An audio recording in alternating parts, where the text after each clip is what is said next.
क्योंकि कल इंडिया का मैच होने जा रहा है आयरलैंड से। विराट कोहली परफॉर्म नहीं कर रहे थे, विराट कोहली को इस वर्ल्ड कप के लिए सूटेबल भी नहीं समझा जा रहा था 50 ओवर के बाद कि जी 50 ओवर का प्लेयर तो है विराट कोहली, लेकिन T20 के लिए विराट कोहली सूटेबल नहीं है। ये बातें इंडिया में भी हो रही थी, जो भी इंटरनेशनल हो रही थी। ये जो भी सोच रहा था, चाहे इंडिया में सोच रहा था चाहे कहीं भी, वो बहुत ही कोई बेवकूफ़ तरीन आदमी था जो अगर इंडिया में भी वो ये सोच रहा था कि विराट कोहली को जी इंडियन टीम में नहीं होना चाहिए। भाई क्यों नहीं होना चाहिए?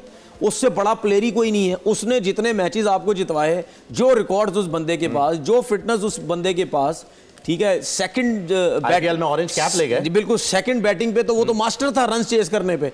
और भाई आप सोच भी नहीं सकते थे कि विराट कोहली की वजह से इंडिया ने कितने मैचेस जीते। और वो जब कप्तान भी था, हमारा मेलबर्न वाला भी तो गया था। बिल्कुल, मैं यही कह रहा हूँ, मेलबर्न वाला भी गया था।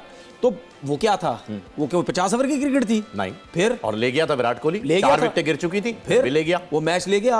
आई थिंक अगर मैं गलत नहीं कि 18 3 ओवर में कोई 40-40 रन चल रह गए थे, ऐसा ही था। ठीक है, तो वो रन बना के चला गया, मैच जितवा दिया। ओ भाई बेवकूफ है ये। लेकिन उसने बोलती कहां पे बंद की? आईपीएल में। आईपीएल से पहले सब ये कह रहे थे ज्यादातर के जी T20 खत्म, सिलेक्टर सोच रहे हैं, ये लोग सोच रहे हैं कि जी इसकी T20 जो है क्रिकेट वो खत्म है।